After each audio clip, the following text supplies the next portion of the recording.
Ternyata harus lembut juga ya Ustaz kita sebagai laki-laki Oh ya? iya, iya, disitulah di situ kebijaksanaan kita. Walaupun kayak gini badannya Ustaz, harus lembut nih. Dan itu ada syaratnya, si suami harus pegang tangan istrinya, Waduh. tatap bola matanya, kemudian dia ungkapin. Kalau yang sudah lama menikah, ya, misalnya dia mengatakan terima kasih atau jazakillahu khair selama ini sudah memilih saya sebagai suami misalnya. Waduh, Masya Allah. Ini baru 1 poin nih Ram, ngomong-ngomong Ram, kayak panjang nih. Kalah nih sama bapak nih. Ada berapa poin Zat kira-kira Zat? Nah, nanti sebentar. Jadi ini belum selesai soalnya. Diskusi, dialog seputar keluarga Islami. Ram, tau gak? Kemarin banyak banget di kolom komentar tuh nungguin episode ini, pengen gantian nge-share ke suaminya. Biar pada belajar juga hak-hak semua, iya haknya istri gitu. Mereka nungguin kapan Ustaz untuk tayang lagi yang berikutnya nih. Insyaallah. Antum gimana? Udah menjalankan semua kewajiban antum belum? Nah itu dia, makanya jadi kemarin kan setelah Ustadz kasih tahu ini hak-hak suami gitu. Jadi kayaknya kita berdua ya tersadarkan gitu.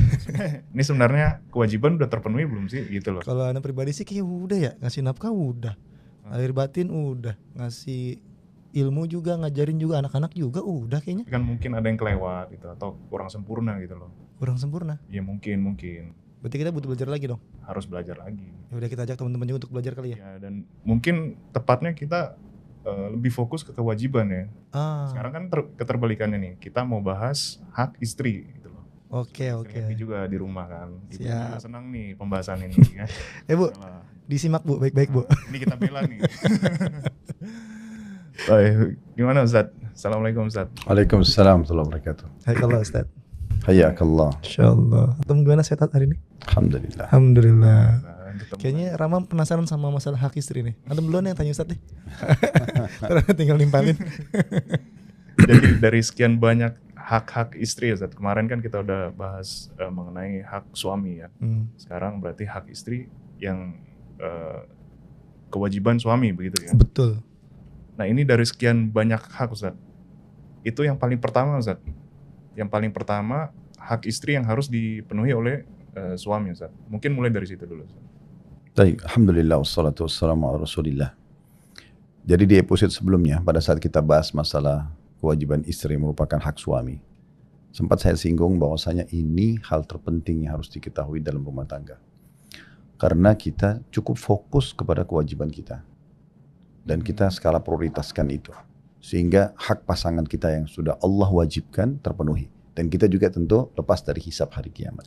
Jadi pedoman ya Ustaz? Ya, nanti masalah ada tambahan-tambahan selain daripada poin-poin yang akan kita sebutkan, itu berarti ekstra. Ibaratnya kalau ibadah itu ada wajib, ada sunnah kan gitu. Ada sholat wajib, ada sholat sunnah. Nah kita fokus kepada yang wajib dulu nih. Nah nanti kalau ada tambahan berarti dia ibaratnya ibadah atau sholat sunnah tadi. Itu dulu poin. Sehingga memang wajib bukan pilihan, setiap suami tahu tentang kewajiban dia merupakan hak istrinya, akan kita bahas sebentar lagi insyaAllah. Begitu juga seorang istri wajib mengetahui kewajiban dia merupakan hak suaminya. Sehingga kedua pasangan ini mereka fokus kepada kewajiban itu. Masya Allah. Dan jangan sampai dia bengkalaikan. Karena ini bisa masuk dalam kategori dosa. Bahkan sebagian ulama mengatakan membengkalaikan kewajiban dalam rumah tangga pun adalah dosa besar. Jadi bukan hanya dosa biasa, tapi dosa besar. Oke, kita akan masuk misalnya di poin-poin masalah kewajiban suami yang merupakan hak istri. Yang pertama itu karena perempuan ini dominan perasaan, mereka lebih sensitif.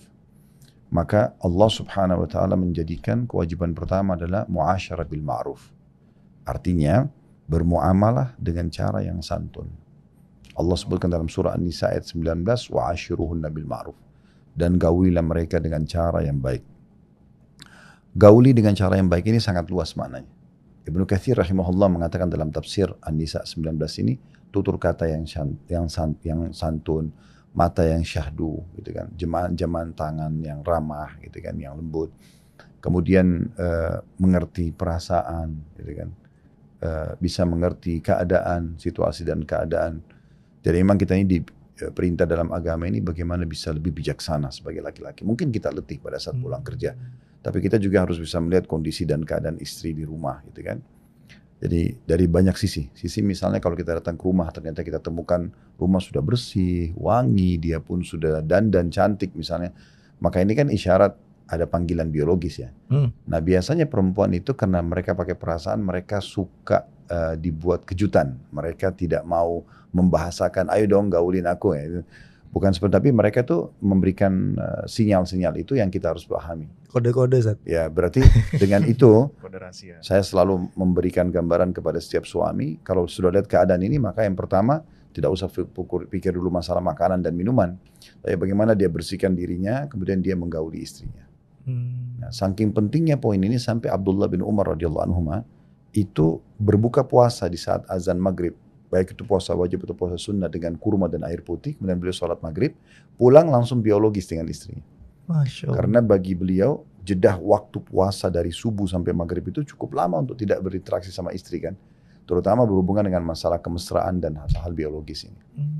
Maka poin ini memang penting sekali. Kemarin kita sempat singgung di episode sebelumnya, dari semua interaksi itu, yang paling pengaruhnya besar sekali adalah biologis, 50%. Ya, 50%. Kalau dia baik, maka akan baik yang lainnya. Kalau dia buruk, maka akan mengganggu yang lainnya. Nah, ini penting sekali untuk digarisbawahi. Makanya ulama memberikan definisi nikah itu adalah al-wata'. Wata' itu maksudnya biologis. Oh, Nikah sendiri itu definisinya adalah biologis. biologis. Dan kata Nabi SAW, man tazawwaja faqad damina nisfa dina. Siapa yang telah menikah maka dia telah menyelamatkan setengah agamanya. Bahasa menikah sini maksudnya adalah biologisnya telah terjamin. Maka dia tinggal bertakwa kepada Allah, falatakillah fi nisfil baqi, bertakwa kepada Allah di setengah yang tersisa. Jadi memang pengaruhnya besar sekali. Setengah agama terselamatkan Zat dari pernikahan. Iya. Oh, maksudnya apa Zat itu? Dengan orang menikah, Hmm. berarti kan dia sudah aman dari sisi gangguan lawan jenisnya. Yang paling merusak jiwa dan sikap juga ibadah seseorang itu lawan jenisnya kan. Oke. Sekarang yang paling mudah untuk menjauhkan seorang laki-laki dari agama, wanita yang tidak halal bagi dia. Begitu juga wanita yang paling cepat menjauhkan dia dari Allah, dari ibadah, dari keimanan adalah laki-laki yang bukan halal bagi dia. Dan ini memang dibutuhkan karena kita Allah berikan syahwat. Allah SWT mengatakan dalam Al-Quran, Zuyina linnasi hubbus syahwati minan nisa. Allah menghiasi dalam jiwa laki-laki itu ada dua hal, hub, rasa suka, dan syahwat, syahwat. Jadi ini yang memicu kita mau memegang, mencium, ngobrol biologis. Karena kalau tidak seperti itu kan tidak akan ada populasi manusia. Iya. Laki-laki harus menumpahkan spermanya yang itu melalui proses klimaks kan gitu. Ini harus butuh ada satu dorongan, itulah syahwat. Kalau dilampiaskan pada yang halal maka aman-aman saja. Dan itu yang disarankan gitu. Oleh karena itu orang kalau agama berarti dia sudah punya tempat pelampiasan yang halal. Jadi setengah agamanya sudah aman. Karena yang merusak agama itu adalah interaksi dengan lawan jenis yang tidak halal. Iya, setuju banget sih. Nah, Kayak itu. gitu. Jadi dia sudah punya pelampiasan. Jadi orang mungkin masih bisa bersabar di saat dia tidak makan atau dia tidak minum. Ya. Artinya memang tetap butuh dipenuhi. Tetapi ini masih bisa kita toleransi. Misalnya air putih tidak ada, kita minum teh kalau haus ya. Kita minum kopi, kita minum jus, mungkin masih ada solusinya. Makan juga, mungkin kita berharap bisa makan nasi sama ayam misalnya, tapi tidak ada. Ya udah, sama tempe, sama sambal masih oke. Tapi kalau biologis ini nggak bisa. Biologis nggak ada solusi kecuali memang meletakkan kemaluan di kemaluan itu. Dan kita hanya boleh pada yang halal. Nah, oleh karena itu dengan cara tadi itu, dengan cara menikah atau setelah menikah biologisnya sehat, selalu dia bangun interaksi biologis yang baik, maka secara otomatis selamat setengah agamanya. Masya Allah. Berarti dan interaksi biologis ini yang sehat ini dimulai dari tadi Ustaz ya, yang hak perempuan yang pertama tadi ya. Iya, Maksudnya dengan iya. santun, Yang ma'ruf. lemah lembut. Ternyata harus lembut juga ya Ustaz, kita sebagai laki-laki. Oh ya? iya, iya. Disitulah Walaupun di besar, situ Pak. kebijaksanaan kita. Walaupun kayak gini badannya Ustaz, harus lembut. Di rumah lembut. Oh, antum lembut ya? Ciut, Oke. menciut. Masya Allah. Tapi memang itu perintah. Abdullah bin Abbas radhiyallahu anhu menafsirkan tentang surah Nisa ayat 19 itu asyiruna bil ma'ruf, gauli mereka dengan cara baik. Itu beliau mengatakan adalah santun dalam biologis. Santun dalam biologis gimana Ustaz maksudnya? Ya, jadi maksudnya perempuan itu dengan perasaan. Kalau ana sama antum janjian sebagai laki-laki nih, kemudian telat, misalnya kita janjian jam 3, tapi saya telat datangnya atau ana datangnya jam 3.30 misalnya. Iya. Sebagai laki-laki karena kita dominan akal kan masalah solusi. Tinggal anda sebahasakan ke antum, Afwan tadi Imran ana telat kena macet, Antum karena akal, dominan Oh akal. iya, macet. Maka Wajar. udah, masalah, solusi. Oh macet, ya udah, ayo kita jalan sekarang, clear. Kalau perempuan tidak bisa begitu. Antum janjian sama istri, karena dia dominan perasaan, kita telat nih, jam 3 kita datang jam 3.30. Dia sudah dandan, udah rapi, udah nunggu. Bete Terus pasti antum dan. datang, sorry tadi macet, ayo kita jalan sekarang. Nah dia nggak mau. Bete banget Ya, itu. jadi poinnya adalah di sini, memang kita harus merayu kan gitu. Iya benar. Mungkin duduk, kemudian Benar. pegang tangannya, terus kita minta maaf gitu kan. Kita insya Allah Iya. tidak ulangi lagi, doakan ya. Tatap supaya- matanya gitu Ustaz. Nah, iya. Wah, sampai lulu hatinya tuh. Sering mati kayak gitu pasti kan. Mana ya? Dan itu harus pinter-pinter dilatih mungkin. Ya, memang. Jadi Ya. seorang suami itu harus menjadi perayu ulung. Wah itu. Iya. Tapi pada tempat yang benar. Karena memang istrinya tempat dia merayu. Dia merayunya, dia memanjakannya, segala macam. Memang begitu. Dan semua tutur kata apapun yang dibutuhkan untuk rayuan misalnya, ya memang dituangkan ke istrinya. Sebagaimana juga istri begitu sama suaminya. Itu fitrah ya Ustaz ya, udah alami ya pasti ya. Ya, karena syaitan seringkali mengendorkan di poin ini. Hmm. Sehingga ada celah di mana nanti kalau kita interaksi dengan lawan jenis selain pasangan halal, nah kita terpengaruh. Misalnya, kita jarang sekali mengucapkan sayang atau cinta sama istri misalnya, atau rindu, contoh. Nah kemudian dia mendapatkan laki-laki naudzubillah hidung belang yang mengucapkan itu pada dia. Terbelihlah dia. Itu yang banyak merusak rumah tangga kan. Ya. Nah begitu juga laki-laki. Sekarang kalau istrinya tidak lembut, istrinya kasar, apa kira-kira yang dijual oleh perempuan pelacur di luar sana? Padahal mungkin perempuan ini buruk sekali akhlaknya, tapi karena profesinya, maka dia senyum, dia ramah, dia wangi, dia manja. Terbelilah si laki-laki ini. Nah harusnya poin ini difahami. Ini semua masuk dalam makna wa ashiruhunna bil ma'ruf. Itu harus diusahakan ya Ustaz. Karena emang banyak juga sih orang-orang tuh laki-laki yang gak romantis Ustaz. Orangnya tuh kayak canggung untuk mengucapkan kata cinta gitu kan. Jarang tuh orang yang Ya, bisa mengekspresikan cintanya Ya, Ustaz. pernah kita adakan daurah keluarga. Mungkin ada, seingat saya kalau tidak salah itu sekitar 300 keluarga ikut waktu itu.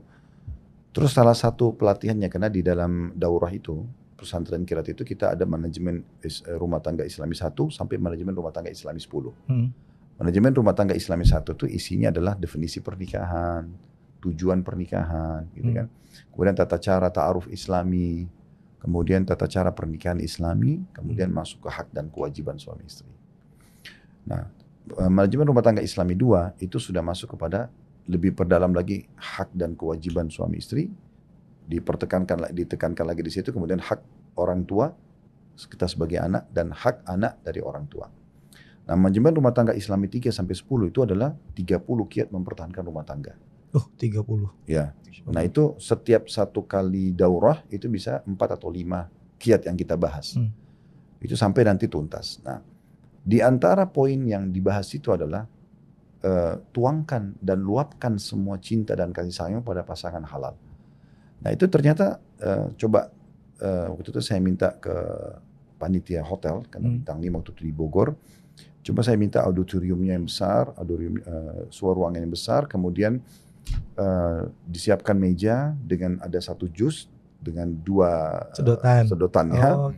Terus kemudian di depan meja itu si suami ada kertas kecil. Di situ yang dia harus ungkapin. Masya Allah. Di depan istri pun ada kertas yang dia harus baca. Dan itu ada syaratnya. Si suami harus pegang tangan istrinya, tatap bola matanya, kemudian dia ungkapin. Kalau yang sudah lama menikah, ya, misalnya dia mengatakan terima kasih atau jazakillahu khair selama ini sudah memilih saya sebagai suami. Misalnya. Masya Allah. Ya. Sambil ungkapin kalau misalnya selama ini saya sebagai suami ada hal-hal yang kurang, yang salah. Harap dimaklumi dan ingatkan lagi kembali supaya saya coba sempurnakan. Indah banget ya. Itu ada yang nangis nggak Ustaz? Tidak tahu, tapi waktu itu di meja itu mereka lakukan itu dan si istri pun membaca. Dia pun sama mengucapkan terima kasih selama ini sudah pilih saya sebagai istri dari sekian banyak wanita. Masya Allah, dan memilih saya menjadikan saya sebagai ibu anak-anak gitu kan. Jadi kalau selama ini mungkin ada interaksi yang kurang baik, kurang sempurna, tolong saya dimaafkan dan saya dibantu.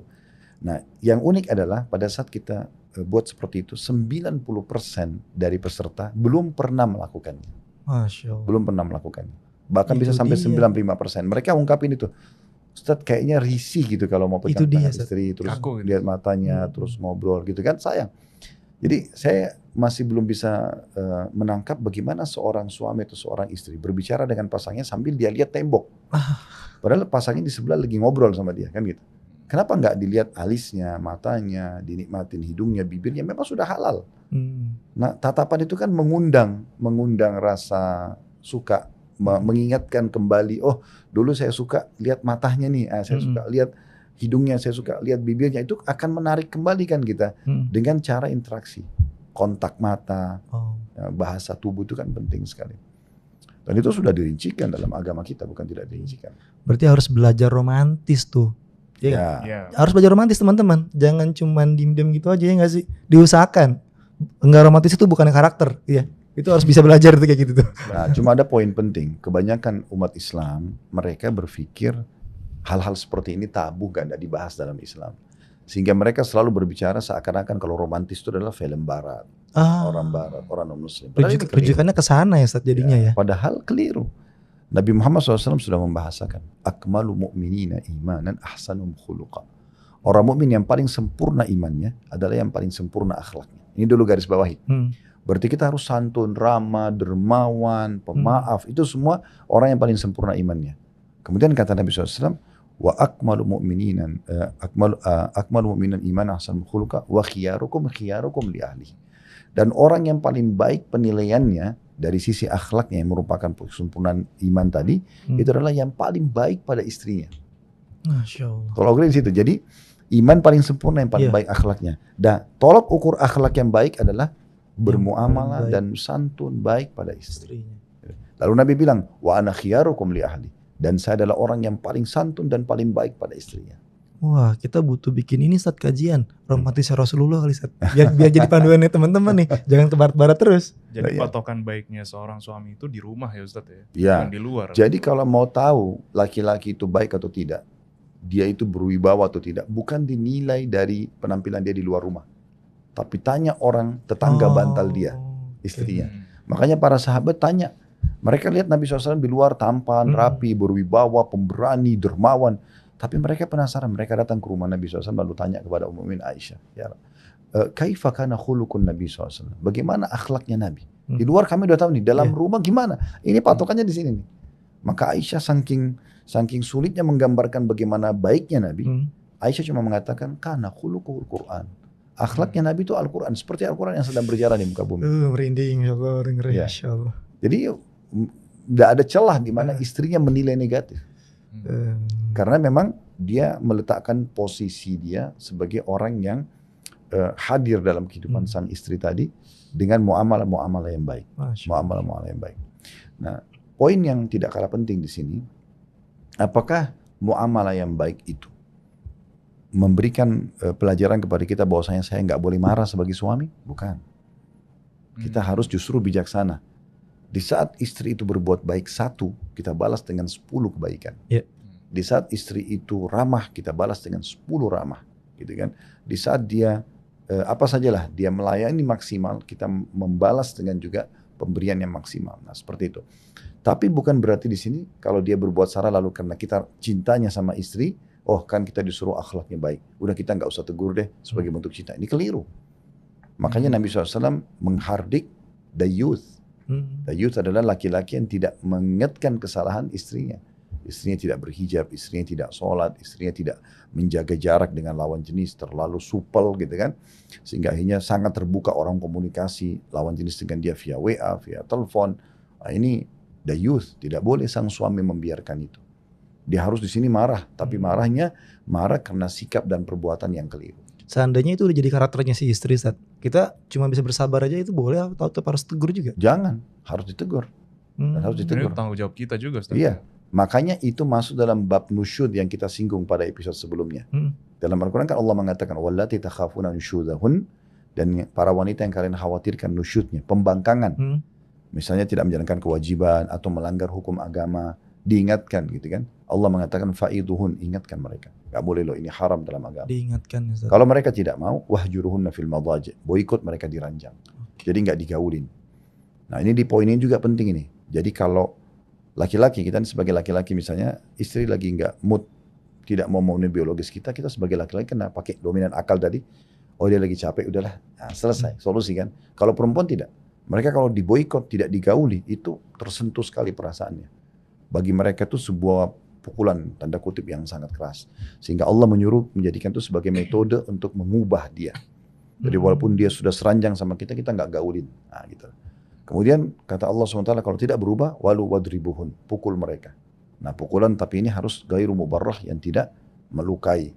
Sudah kita jelaskan sebelumnya dengan kayu siwak atau jari telunjuk gitu kan. Lalu Allah bilang, fa in ata'nakum fala tabghu alaihinna sabila. Kalau mereka sudah patuh pada kalian, jangan kalian cari-cari kesalahannya. Jadi kita harus bijaksana nih meletakkan kapan. Kalau istri kita solehah, baik, tidak usah dicari-cari permasalahan dengan dia. Malah balas kebaikan dia dengan 10 kali 10 lipat. kali lipat. Kalau perlu 100 kali lipat, nggak masalah. Masya Allah. Tapi kapan dia berbuat salah tidak ditegur. Nabi SAW marah pada para ummahatil mu'minin. Dengan baiknya akhlak beliau juga seorang Nabi. Satu waktu pernah Ummul Mukminin Hafsah dan Aisyah radhiyallahu anhuma sepakat untuk mengajak istri lain supaya minta dinaikkan nafkah. Maka semuanya sepakat, 99 istri Nabi itu mereka minta naik nafkah. Nabi SAW, Limo ini Ustaz. ya tanda kutip ya. Tapi di sini Nabi SAW kan bukan seperti kita. Beliau memang apapun dalam hidupnya kan diatur dengan wahyu. Dari wahyu kan. Berarti ini keputusan dari Allah untuk pemberian nafkah tersebut. Maka Nabi SAW sempat marah kepada para ummahatil mukminin. Kenapa seperti ini poinnya? Dan beliau menghajar, memboikot istri-istri beliau itu selama sebulan. Sebulan, Ustaz? Ya, sebulan Nabi SAW tidak menggauli mereka. Dan Nabi bersumpah atas sama Allah tidak akan menggauli mereka. Sehingga Nabi SAW betul-betul menyiapkan satu tempat buat beliau dan beliau tinggal sebulan di situ. Setelah berlalu 29 hari, beliau datang ke rumah Aisyah pertama kali. Kemudian turunlah firman Allah pada saat itu yang menyuruh memberikan pilihan kepada para ummatil mukminin. Memilih Allah dan Rasulnya dengan keputusan yang sudah ada, atau mereka diceraikan dan mereka boleh minta apa yang mereka kasih, udah dikasih dan berpisah. Maka Nabi SAW satu persatu umat itu ditawarkan. Milih Allah dan Rasulnya dengan keputusan yang sudah ada, dan bahagia dunia, bahagia akhirat, atau pisah dan diberikan apa yang diinginkan dunia tapi tidak akan ada jaminan apa-apa. Maka semuanya sepakat mengatakan, ya Rasulullah, tidak mungkin kami pilih selain Anda. Nah, tapi Nabi SAW pada saat itu marah. Poinnya di situ. Ya, beliau marah karena memang ini kenapa terjadi tanda kutip tadi demo itu. Kenapa harus bersikap seperti ini? Kenapa nggak bicara baik-baik kalau ada kebutuhan? Kenapa harus dengan cara di sini mengajak istri-istri lain? Di sini posisi Hafsah radhiyallahu anha itu mengajak istri lain, akhirnya semuanya pada gemuruh lah ya gitu. Nah, itu saya tidak dibolehkan. Jadi ada saatnya di mana kita memang marah tapi karena Allah gitu. Dan itu hanya pada batas yang dibutuhkan. Jadi nah bedakan ya antara tegas dengan keras. Kalau tegas boleh, keras tidak boleh. Maaf saya nggak suka. Nah gitu kan. Jadi kalau sudah melampaui batas, maaf saya tidak suka dengan ini. Misalnya. Tapi bukan keras. Keras itu kayak main tangan, ya tendang, apalah jambak rambut. Itu kan langsung ambil sikap itu. Ya itu nggak benar. Selalu bawanya emosional itu tidak benar. Makanya Nabi SAW di saat ada sebagian istri beliau yang cemburu, beliau cuma misalnya contoh Ummu Salamah pernah mengirim 1 piring kurma kepada Aisyah dengan niat sebenarnya supaya Aisyah itu makan dengan Nabi, tapi Aisyah cemburu. Dan dia langsung menepis piring kurma itu yang dibawa oleh pembantu Ummu Salamah dan berantakanlah kurma itu. Nabi SAW tidak marah pada saat itu karena tahu ini cemburu. Maka kata Nabi SAW kepada pembantu Ummu Salamah, pungutlah karena ibumu sedang cemburu. Oh, itu sifatnya cemburu. Berarti kita hanya cukup sabar di situ, nggak perlu ditegur. Enggak, sebentar. Cemburu juga ada kelas-kelasnya. Ada tingkatan-tingkatannya. Itu nanti bisa satu episode sendiri tuh. Oke, siap. Masalah cemburu. Episode cemburu. Cemburu itu karena cemburu itu harus betul-betul kalau hanya terjadi pelanggaran agama. Kalau tidak maka tidak boleh.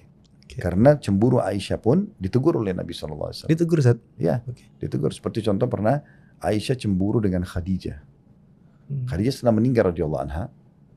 Jadi saking cintanya Nabi SAW pada Khadijah, sampai pernah satu waktu di kota Madinah, Nabi SAW lagi duduk sama Aisyah, lalu terdengar suara orang salam, wanita, 2 orang wanita. Begitu mendengar suara itu, Nabi SAW langsung berdiri dan menyambut di depan pintu. Aisyah mengatakan, saya melihat ternyata ada 2 orang wanita yang sudah sangat tua. Kemudian Nabi SAW suruh masuk, dan Nabi mengatakan pada Aisyah, muliakanlah kedua orang ini. Maka Aisyah pun memuliakannya. Setelah pulang, Aisyah bertanya, ya Rasulullah, siapa 2 orang tadi? Begitu luar biasa Anda memuliakannya. Kata Nabi SAW, yang satu adiknya Khadijah. Jadi karena adik kakak jadi suaranya mirip gitu. Jadi Nabi betul-betul teringat Khadijah pada saat mendengar suara adiknya. Dan yang satu sahabat dekatnya Khadijah. Dulu sering mendatangi rumah kami di Mekah. Nah mendengar itu Aisyah cemburu. Mengatakannya Rasulullah, apakah anda masih mengenang wanita Quraisy yang tua dan sudah masuk ke kuburan? Allah. Ya, itu bahasa Kalimatnya kayak gitu, Ustaz. Iya. Karena terbawa dengan cemburu kan. Nah ini sekaligus peringatan untuk para akhwat kita. Apakah boleh orang mengucapkan kata-kata kasar pada suami hanya karena cemburu? Maka kata Nabi SAW, wahai Aisyah, tidak akan pernah ada yang bisa menggantikan posisi Khadijah. Dia beriman pada aku di saat orang kufur. Dia mendukungku dengan hartanya. Dan juga Allah memberikan anak aku darinya. Karena dari Khadijah kan ada 6 orang anak. Dengan itu jadi teguran buat Aisyah. Aisyah pun akhirnya minta maaf. Nah seperti itu. Juga pernah Aisyah cemburu dengan Sofia, istri Nabi yang dari turunan Yahudi kan. Kemudian dia mengatakan, ya Rasulullah cukuplah anda dari wanita Yahudi yang pendek itu. Karena cemburu gitu. Tapi banyak orang mengangkat poin cemburu ini hanya kecemburuannya Aisyah. Tapi mereka tidak lihat sebenarnya apa endingnya. Apa closing pelajarannya di situ. Ya, apa closing daripada penyampaian dari kasus itu. Nah, Nabi SAW mengatakan, wahai Aisyah, engkau telah mengucapkan kata-kata kalau diletakkan di air lautan maka akan rusak air lautan itu. Jadi artinya bahaya sekali, dosa besar kamu mengucapkan gini, menghina muslimah yang lain. Maka Aisyah pun minta maaf dan selesai. Nah, kita butuh fahami tentang penutupan penyampaian Nabi. Karena dalam penyampaian hadis itu kan di closingnya itu ada pesan. Jadi jangan baca setengah-setengah. Ya, jadi kita harus bijaksana di saat istri kita baik, santun, solehah, dan ini berarti menandakan dia adalah perhiasan dunia terbaik. Karena kata Nabi SAW, ad-dunya mata wa khairu mata mar'as salihah. Dunia ini semua perhiasan, sebagai perhiasan adalah wanita yang soleh. Maka kita balas dengan semua kebaikan itu, dengan kesolehan itu. Ini baru 1 poin nih Ram, ngomong-ngomong Ram, kayak panjang nih. Kalah nih bapak nih. Ada berapa poin Zat kira-kira Zat? Nanti sebentar. Jadi ini belum selesai soalnya. Udah masih 1 poin nih. Ya. Enggak, biar maksimal. Oke, siap. Kita biar maksimal. Daripada kita cuma jelaskan secara umum atau global, nanti belum masuk, belum bisa difahami 100%. Targetnya kan kita bagaimana kupas tuntas. Poin demi poin, dia sampai pesannya ke setiap muslim sebagai suami, sehingga dia mempraktikkan dalam hidupnya. Baik. Nah, gitu. Jadi memang kembali lagi tadi, jadi kita boleh tegas tapi tidak boleh keras. Nah, gitu. Jadi tegas pun itu di saat memang terjadi sesuatu yang salah. Kita mengatakan saya tidak suka misalnya dan seterusnya. Nah ini penting sekali. Dan Nabi SAW mengatakan istausu bin nisa'i khaira. Saya wasiatkan kepada kalian untuk berbuat baik kepada para wanita. Diwasiatkan, penting banget. Fa innakum akhadtumu bi amanatillah, karena kalian mengambil mereka dari rumah ayah mereka sebagai amanah dari Allah. Wastahlaltum furujahunna bi kalimatillah, dan kalian menghalalkan kemaluan untuk kalian nikmati kemaluannya dengan kalimat Allah. Akad nikah. Ya, karena kan kita ada sperma ya panas segala macam, kita harus tuangkan. Nah, dengan kita punya tempat pelampiasan kemaluan dia, itu berarti luar biasa, dan itu hanya boleh dengan kalimat Allah. Berarti kan penghalalan ini memang melalui proses Allah yang izinkan. Maka Nabi SAW mengatakan, saya wasiatkan kalian, hati-hati dengan ini. Waduh. Kemudian Nabi SAW masih lanjutkan hadisnya, hadis beliau dengan mengatakan bahwasanya dan kalian punya hak, ya kan? Allah tada furushakum ahadan takrahuna. Tidak boleh dia wanita ini memasukkan ke permadani kalian atau ke rumah kalian yang kalian tidak sukai, gitu kan? Jadi tetap harus seperti yang mereka punya hak, kita juga punya hak. Tapi di sini poinnya adalah kita disuruh berbuat baik pada wanita. Dalam hadis lain, berbuat baik kepada wanita karena mereka terbuat dari tulang rusuk, dan yang paling tinggi dari tulang rusuk, ya bagian atasnya adalah yang bengkok. Ya. Kalau kalian datang meluruskan dengan keras, patahlah. Tulang rusuk kan gitu ya. Iya. Kalau ditarik dengan keras, patahlah. Kata para ulama, yang dimaksud adalah dengan menceraikannya, jadi mematahkan, atau bermuamalah yang kasar, gitu kan. Nah kalau kalian biarkan, tadi karena cintanya dia biarkan aja, udah deh, saya sayang sekali sama istri, biar aja gak apa-apa, ya, maka dia tetap bengkok. Oleh karena itu istausu bin nisa'i khaira. Saya wasiatkan untuk selalu bijaksana dalam bermuamalah dengan masalah wanita ini. Bisa dibilang kita diamanahkan sama Rasulullah ya, untuk iya. itu ya. Iya. Nah, itu harus dijaga, dan dapat amanah langsung loh kita. Baru 1 poin tadi masalah lemah lembut ya Ustadz ya. Si suami ini kan harus peka terhadap kebutuhan istrinya juga, kalau berinteraksi itu lemah lembut, santun. Ya. Tapi satu sisi tetap dia boleh, ingat ya, dia boleh marah di saat terjadi pelanggaran. Tidak kasar. Pada tempatnya. Ya, pada tempatnya. Jadi itu pun kalau darurat, sehingga memang Kalau orang keseringan marah, nanti juga tidak punya nilai marah itu kan. Jadi dia marah di tempatnya kalau memang dibutuhkan. Awalnya tentu dia ingatkan dengan baik. Itu nggak boleh loh, harusnya begini loh, harusnya begini. Misalnya kita ingatkan. Kalau sudah berulang kali, nah kita pindah ke level yang sedikit tegas gitu kan. Dimana ketegasan itu akan kita berharap membuahkan hasil. Nah, Ana pengen masuk ke konflik Ustaz. Jadi misalnya tadi Ustaz, yang suami ini harus berlemah lembut, coba sikap yang baik kepada istrinya. Nah di lain sisi mungkin si suaminya itu juga tidak ingin memulai gitu loh. Tidak ingin memulai karena mungkin ada sikap istrinya yang kurang enak gitu loh. Jadi sehingga ini kayak dua-duanya jaim Ustaz. Ini gak mau mulai duluan untuk baikan, yang satu lagi gak mau mulai duluan untuk baikan. Pas lagi marah-marahan nih. Lagi marah. Gengsi-gengsian udah. Iya.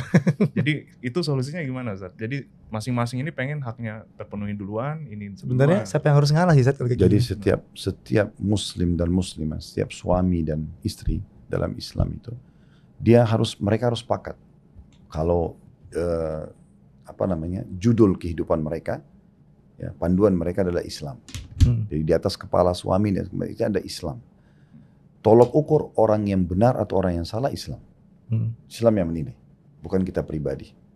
Jadi harus itu. Pada saat suami benar dalam agama Islam, karena Islam memandangnya benar, sang istri berarti salah, maka di sini suami memaafkan, istri minta maaf. Ya. Kalau si istri yang benar menurut agama, maka si suami yang minta maaf dan istri yang memaafkan. Dan harus seperti itu.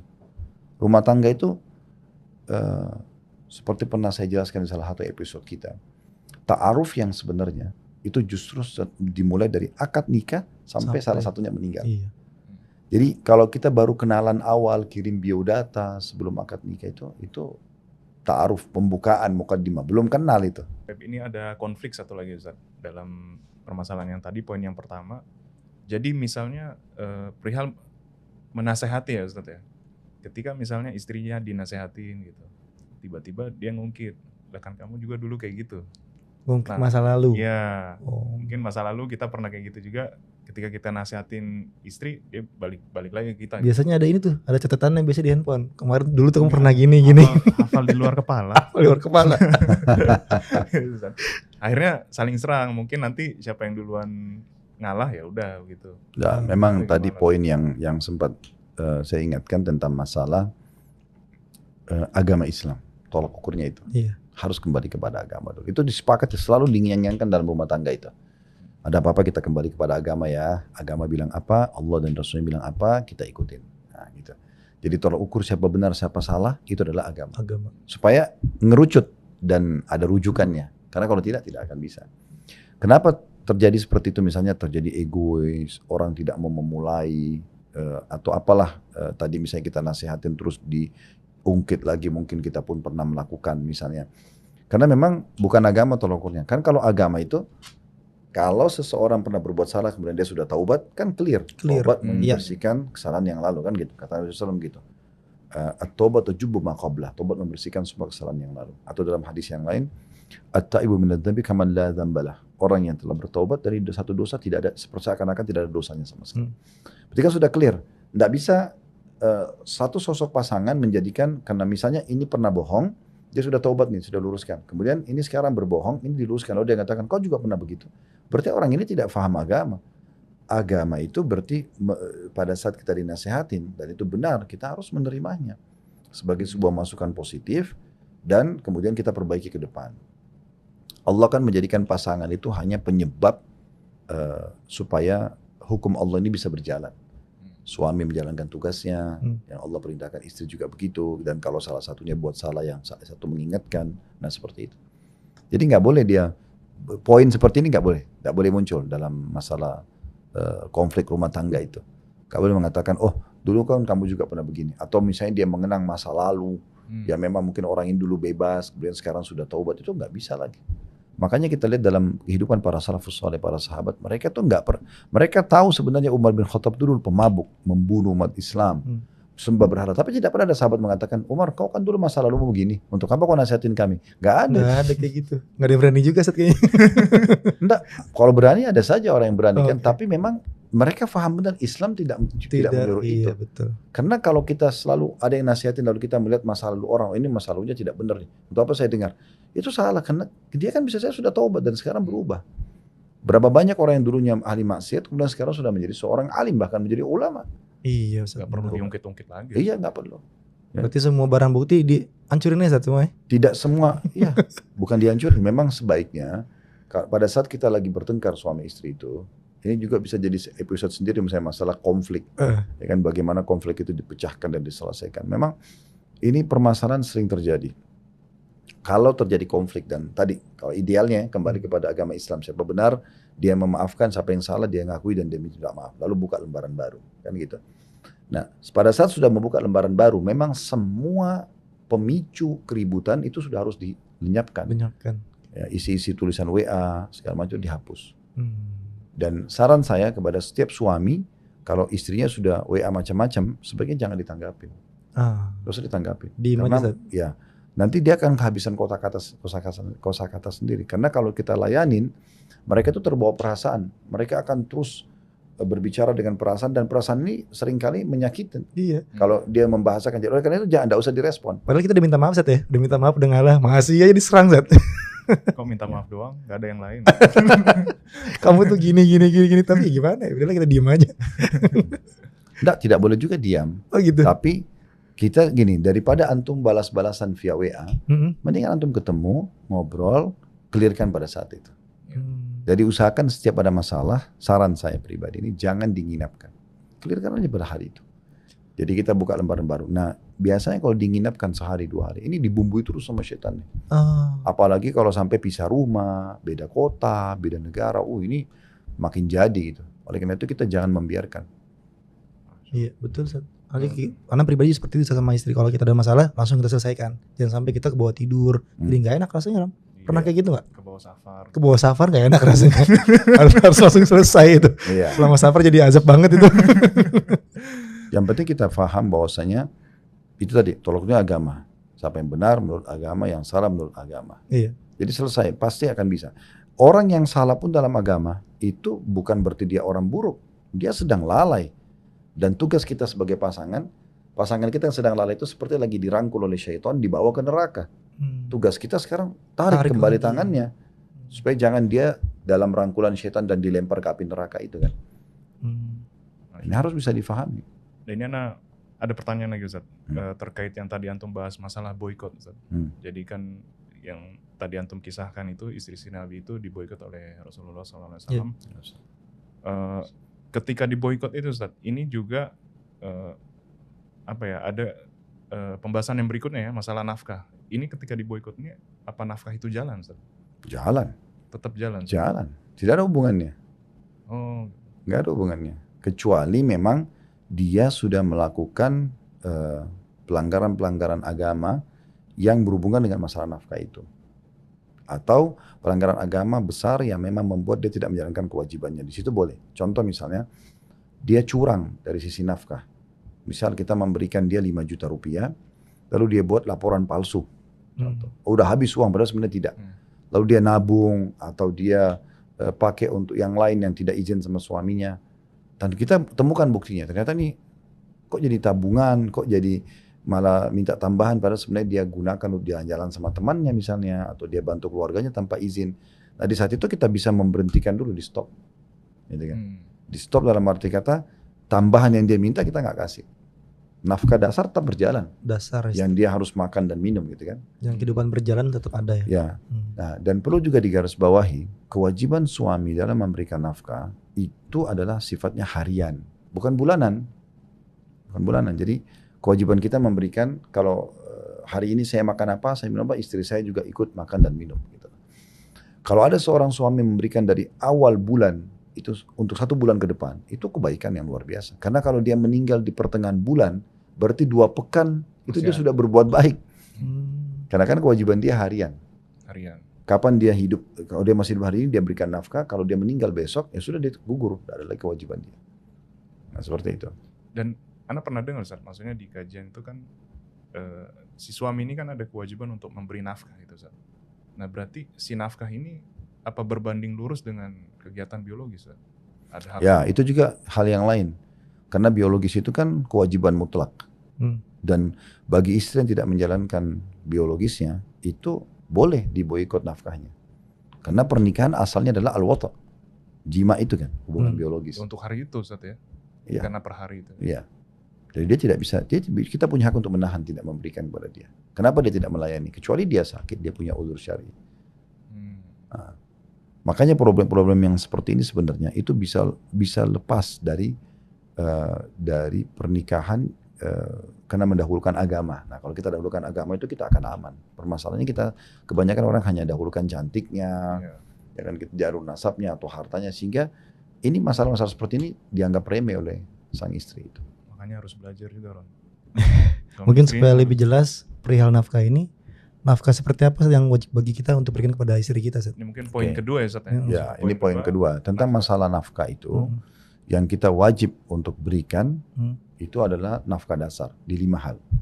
Makanan, minuman, pakaian, tempat tinggal, dan transportasi. 5 hal? Ya, semampu suami.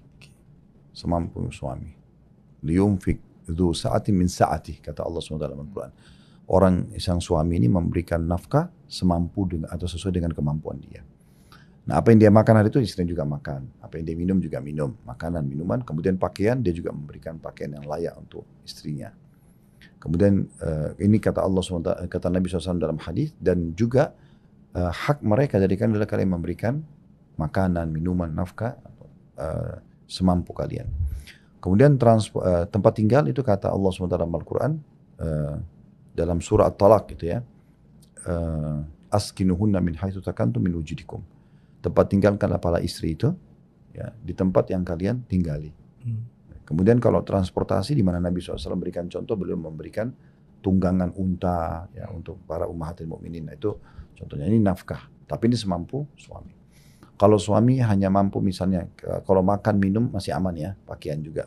Mungkin itu sudah umum. Kita masih bisa mendapatkan yang murah-murah. Tapi kalau tempat tinggal misalnya, semampu suami kos-kosan, ya udah kos-kosan.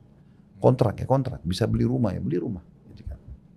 Kemudian juga transportasi sama. Kalau dia belum bisa miliki yang punya dia pribadi, ya sudah transportasi umum. Itulah seterusnya. Nah, ini masalah nafkah. Kalau 5-5-nya nggak terpenuhi, misal si suami kena PHK atau ada pandemi kemarin mereka kerjanya. Kalau ada uzur syar'i berbeda. Kalau ada orang yang sudah ikhtiar, dia coba bekerja, melamar sana sini, belum dapat, ya sudah dia tinggal berikan pengertian istrinya. Karena kan apa yang dia makan hari itu, istrinya juga makan. Nah gitu. Kalau misalnya dia cuma mampu beli 1 bungkus nasi uduk, ya sudah bagi 2 sama istri. Itulah keromantisan di situ, ya kan? Jadi bukan berarti dia kelaparan, lalu kemudian istrinya harus punya makan, nggak bisa gimana? Ya itu resiko kehidupan. Dan ini yang 5 ini yang pokok ya Ustaz. Ya ini yang pokok. Sunnah itu. Ya. Tapi umumnya orang kalau sudah berumah tangga ikhlas niat karena ingin menjalankan perintah agama, itu Abdullah bin Abbas mengatakan dalam hadis, iltamisul ghina fin nikah. Carilah kekayaan itu pada pernikahan. Karena dalam pernikahan itu Allah SWT akan berikan keberkahan. Allah berikan keberkahan, Allah bukakan pintu rezeki. Karena rezeki si laki-laki sebagai suami dan istri, si perempuan sebagai istri, ini kayak disatukan kan. Karena mereka satu kesatuan. Maka Allah SWT lebih berkahi dalam masalah pendapatan biasanya. Ya mungkin kita semua rasakan pada saat bujang dengan sudah menikah sekarang pasti akan beda kondisi dan pendapatan itu. Jadi logikanya kalau nambah lagi anak, nambah lagi rezeki, Ustaz. Iya. Memang begitu. Masya Allah. Memang begitu, karena ada amanah rezekinya dia di pundak kita. Karena ada pikiran tuh orang-orang ngapain nambah anak lagi, kita cuma nggak mampu buat makan berdua aja. Nah, itu karena kedangkalan faham agama. Iya. Karena Allah sudah memberikan rezeki setiap individu itu. Kalau dia jadi amanah sebagai istri kita atau sebagai anak kita, maka otomatis akan ada tambahan itu. Rezeki. Otomatis. Mungkin pembahasan sendiri Ustaz ya. Wah itu panjang lagi. Banyak anak banyak rezeki gitu. Karena nanti mungkin ada konflik atau apa gitu kan pembahasan. Oh iya. Nah, itu ada bahasan sendiri. Yang penting kalau memang mau nambah fasilitas, kayak misalnya nambah, ini sudah punya anak 1, fasilitasnya apa? Anak 2. Nah, itu kan fasilitas sebenarnya anak itu. Bukan beban, karena dengan mereka ada kan jadi amal soleh buat kita, jadi penerus kita gitu kan, membawa nama harum kita, membawa nasab kita misalnya. Berarti harus ada maintenance dong. Nah, ada tambahan gitu kan. Tadinya mungkin 1 tempat tidur jadi 2 tempat tidur misalnya ya. Ada tambahan untuk nafkah kebutuhan anak tersebut. Seterusnya lah ya. Perlindungannya, pendidikannya segala macam itu memang harus ada seperti itu. Jadi nggak bisa juga suami egois, kamu melahirkan terus, tapi dia nggak pikirin masalah tambahan nafkahnya misalnya. Itiara yang ada Ustaz. Ya, kalau mau lebih adil adalah dia tentukan nafkah buat istrinya. Duduk sama istri, ini kebutuhan apa aja sih? sabun mandi, sampo, odol, segala macam dirincikan semuanya. Oh butuh 3 juta. Jadi 3 juta ya. Terus kebutuhan anak kita, anaknya 700.000 misalnya. Atau 1 juta. Yaudah ini anak 1 juta ya. Lahir anak yang kedua 1 juta lagi. Jadi masing-masing punya kita kasih. Dan kita pun sebagai suami jadi bijaksana di sini. Kita jadi tahu, oh anak saya 2, istri saya 1. Ini butuh 3 juta, anak-anak 1 juta. Berarti saya siapkan 5 juta. Berarti kita sudah bisa tahu, oh saya harus bekerja dengan pendapatan 5 juta lah. Gitu. Karena itu kewajiban dasar. Jadi punya target ya Ustaz. Ya. Iya. Dan di luar tadi 5 itu Ustaz, misalnya pembantu lah gitu, atau make up, perawatan segala macam, itu masuk ke 5. Nah itu tambahan. Itu tambahan. Itu sudah sunnah. Dalam nafkah itu bukan kewajiban. Jadi apakah suami wajib menyiapkan pembantu? Jawabannya tidak. Terbukti waktu Fatimah radhiyallahu anha datang kepada Nabi SAW dan mengeluhkan sambil memperlihatkan telapak tangan beliau yang pecah-pecah karena mencuci baju Ali sebagai suami, mencuci baju Hasan dan Husain radhiyallahu anhu ajma'in itu beliau kerjakan sendiri pekerjaan rumah padahal beliau anak raja dan anak Nabi kan. Maka waktu itu Nabi SAW mengatakan, mau nggak aku tunjukkan kepadamu amalan lebih baik daripada pembantu. Nabi bukan kasih pembantu, padahal pada saat itu banyak sekali hamba sahaya dari rampasan perang. Bisa Nabi kasih. Tapi Nabi ingin didik anaknya dan juga didik umat ini, bukan itu loh, bukan pembantu solusinya. Tapi kalau kamu kerja ada pahalanya sendiri tuh. Maka Nabi bilang, mau kan saya tunjukkan amalan lebih baik daripada pembantu itu.